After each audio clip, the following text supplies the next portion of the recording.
So for today's Little Thursday video, we're gonna do the mid-year book freakout tag. It's a series of questions to outline what you've read so far in the year, and then at the end of the year, you could compare and contrast. I've never done this before. I'm fairly new to booktube. Let's do it. The first question is, what's the best book you've read so far in 2021? Let's consult the favorites shelf. What's on your favorite shelf? There's a whole video about it. Watch it if you care. The best book I've read so far this year is On Earth We're Briefly Gorgeous by Ocean Vuong. There were a few books that were added to my favorite shelf this year, so it was very difficult to come to this conclusion, but just hands down, this book was it. We've talked about it a little bit, but just for the sake of review, this book takes place in Hartford, Connecticut, where our protagonist, Little Dog, writes the whole story as a letter to his mother, who doesn't speak English, as she is a Vietnamese immigrant, and therefore it's very therapeutic and honest to write your true feelings to someone when you know they're never going to read them. It covers topics like sexuality, race, and just being othered in general in such a beautiful and poetic way. The most beautiful book I've read, not only in 2021, but ever in my entire life. I cannot wait to read every single thing that this man creates ever. So impressed with this. So impressed with this. I love it. Best book of 2021 so far.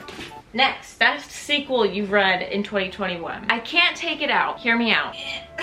As I've stated before, I've lent this Percy Jackson series to a 13-year-old boy, so these books are very well loved, to put it positively. They barely fit in this little box that they came in. It's tearing. But I love the box so much and I don't want to get rid of it. So my favorite sequel of 2021 so far was actually the second Percy Jackson book, Percy Jackson and the Sea of Monsters. When has a sequel or the second book or movie in a series been the best of them all? I'll wait. The Sea of Monsters specifically follows a new character named Tyson, who is a Cyclops, and he faces a lot of discrimination because Cyclops are seen as lesser than in this universe. Not only was it a really fun adventure, but Tyson was just such a sweet character, and the book took the theme, don't judge a book by its cover, and presented it in a fun and fresh way. Clearly something that I very much appreciate, because this is not the first book in this video that has said theme. We'll get to it. Tell me how I've been playing Dungeons & Dragons for my whole life and never knew that Cyclops did mimicry. There's a part in this book where one of the Cyclopses imitate a character's loved one, and I actually got chills.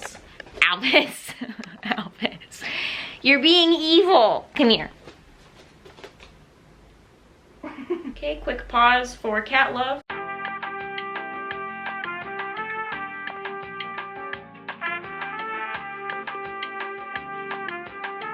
As I was saying, there was a part in this book that actually gave me chills. I was really quite impressed with that. So, oddly enough, the second Percy Jackson was my favorite of the 5. The 5th one did slap. It did. It did. But I just really like the second one, okay? Next, new release you haven't read yet, but want to. Let's consult the TBR shelf that is currently overflowing. We're not gonna talk about it. The newest release I would like to read is The Anthropocene Reviewed by John Green. We just talked about this in the last video. We'll make it brief. I read John Green all throughout my teen years. I loved it. Do they hit the same as an adult? I don't know. I haven't reread them, but I'm not a big young adult reader nowadays. However, I do think his writing is very impressive. I love how he speaks and constructs sentences. His word choice is just so unique and fun. His podcast with his brother Hank is exquisite. And seeing as this book is an adult nonfiction short essay collection, I think that this will serve his writing style so well. I'm so excited. Every time I've picked this book up and read a page or two, I've been so impressed with it. This is where John Green is gonna shine. I'm calling it. I will definitely be reading this by the end of the year, if not by the end of the week. Next! Most anticipated release for the second half of the year. Oh, do I have an answer for this one? And that is TJ Klune's Under the Whispering Door. I've only read one of his books, but he's a new favorite author of mine. His ability to take youthful characters and settings and presenting them in a very adult, accessible, meaningful, powerful theme.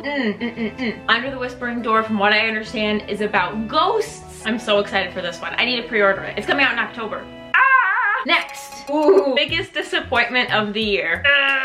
All right, where are you? This is a tie between two books. I'm taking one of them from my TBR shelf because I'm giving it another chance. A little bit of background. Disappointment means that it was very, very hyped and it let me down in a profound way. There are a lot of books that have rated low this year. A lot of them have received 1 star, but only 2 was I convinced to the depths of my soul that they would be 5-star or new favorite, and got a flat 1. Or were DNF'd. I'm sorry, those 2 books are Severance by Ling Ma and Circe by Madeline Miller. Severance I was so hyped for, and I thought it would be so powerful that I put off reading it because it's technically about a pandemic. However, I really just didn't like the writing style of this one. I wanted to DNF it, to be honest, but I was just holding out hope through the end. There were a couple of moments where I thought, yes, okay, here we go, and it fell so flat for me. It was just a bit confusing and kind of boring. In my opinion, I was very, very, very disappointed. But a lot of people really like this, so don't take my word for it. I think the biggest shocker was Cersei. Should I have picked up the Song of Achilles instead? Maybe. There seems to be even more hype for that one. But I still have my bookmark in it from when I DNF'd it. I was on page 67. I was told you need to read 150 pages for it to get good. I understand this as much as it offends me. For example, Six of Crows took almost the entire first book for it to slap. And then the second book, exquisite. So I get that sometimes it takes a while for stories to grow. I just wasn't in the mood, nor did I have the patience to hold out for this one. So many characters were thrown at me. I wasn't in the mood to take notes, to keep up with it all, and I DNF'd it. But I trust the hype with this one a bit more, and I will revisit it, I promise. When? No idea. But for now, I'm disappointed. Sorry, I'm so sorry. Next, biggest surprise of 2021. All right, back to the favorite shelf. My biggest surprise of 2021 was My Dark Vanessa by Kate Elizabeth Russell. I thought it would be good. I thought it would be okay. My prediction was 3 stars. I think honestly what made it such a surprise was the title threw me off, and this cover. Dude, this cover. Don't even get me started. Friendly reminder not to always judge a book by its cover. Sometimes you're surprised. I'll just read the back. I'm not gonna butcher this. Vanessa was 15 years old when she first had sex with her English teacher. Now the teacher, Jacob Strain, has been accused of sexual abuse by another former student, and a journalist has asked Vanessa to contribute to a story about him. But no one seems to understand that what Vanessa and Strain had together wasn't abuse. It was love. This book was surprisingly triggering in all of the scenes that you wouldn't expect. It was more so her inner dialogue that completely messed with me. Balancing on the confusing ass tightrope of thinking that what one has endured isn't abuse, but also looking at others and wishing that they had abuse easier like that. The unintentional trauma Olympics that are taking place in the back of your mind after you've undergone something like this was so painfully accurately portrayed, in my opinion. I had to take many breaks while reading this book. I had to journal so much to process the amount of emotions that were dredged up when reading this book. I heard somewhere that Kate Elizabeth Russell took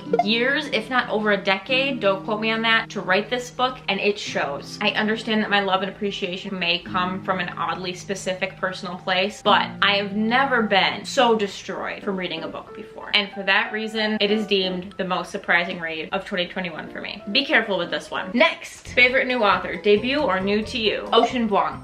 Ocean Vuong. Ocean Vuong. Ocean Vuong. 100 times over. Once again, I stated previously, I will be reading everything he writes until I die. The end. Newest fictional crush. I don't really get these so much anymore. I also don't really read romance, but also perhaps I'm still not over Kolya from City of Thieves.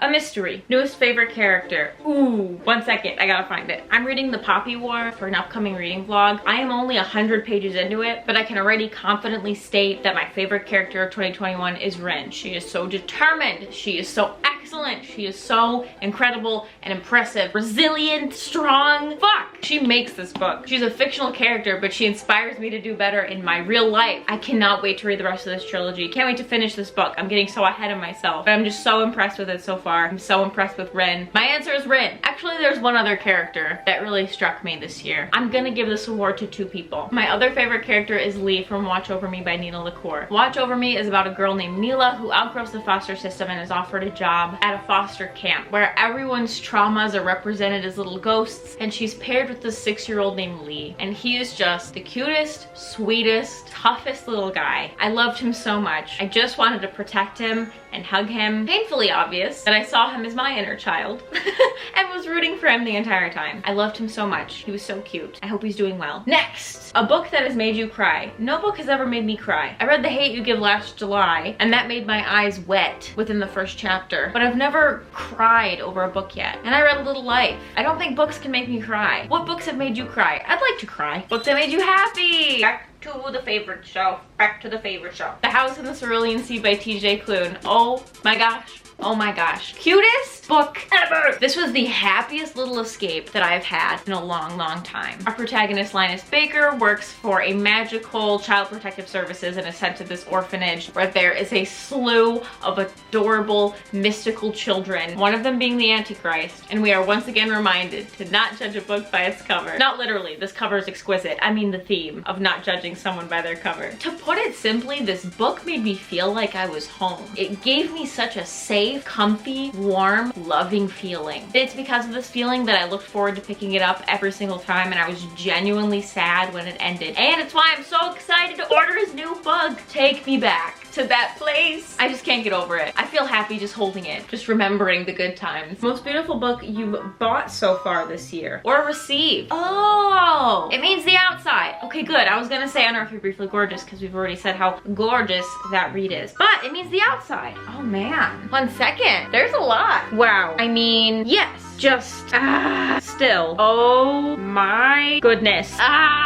I love pretty books. All right, last but not least, what books do I need to read before the year ends? My TBR shelf is very well loved. She's full. There's a lot of books on here that I would like to read before the end of the year. I have a couple of reading so-and-so's favorite books planned, and those I'm really excited for. I'd like to talk about some books I don't own, but I need to get my hands on, and I intend to read before the year is over. As previously stated, the other books in the Poppy Wars. But also, when I went book shopping recently, I was looking everywhere for Aristotle and Dante Discover the Secrets of the Universe. Somehow I've never gotten around to it, never ordered it, and am I really a booktuber if I've never read this book? I understand that there's another book by this author that's a little problematic, but I've heard that this one's good, this one's safe, and I really want to read it. So I've got my fingers crossed that I'm gonna get my hands on it this year. I'm crossing my fingers. I may or may not have lost any and all interest for reading this book. Whoops! I genuinely didn't know a single thing about it, and sometimes this happens without realizing I let the internet hype me up without having any knowledge on what the thing even is. My apologies if you have any of these quotes, I don't know, tattooed on you or inscribed into your soul, but quotes such as, maybe tears were something you caught like the flu, or scars, period, a sign that you had been hurt. A sign that you had been healed is just a little too Tumblr for me. I'm not a big young adult reader nowadays. If it's at my library for whatever reason, I'll pick it up just for the sake of experience, but I don't have any interest in reading this book anymore. Feelings change. I think those are the most exciting answers. You know, the rest are book club books, which, by the way, there's a book club to this channel. In August, we're beginning Halloween, starting with Coraline by Neil Gaiman. I've been saying it wrong my whole life. Neil Gaiman. Gaiman. Not Gaiman. Gaiman. Right? Right? Pew by Catherine Lacey in September, as voted by the Pocket Pals, Stephen King's Misery in October, and The Only Good Indians by Stephen Graham Jones in November. So hop on over to the Patreon if you want to join our book club. We're having a lot of fun. And that's it. That's been the mid-year book freakout tag. My feelings, passions, and opinions on these books are so solid that I can't imagine that much changing by December, but who knows? There's a lot to be read. And as always, thank you for clicking, thank you for caring, and thank you for being nice. We'll see you in the next one. Bye!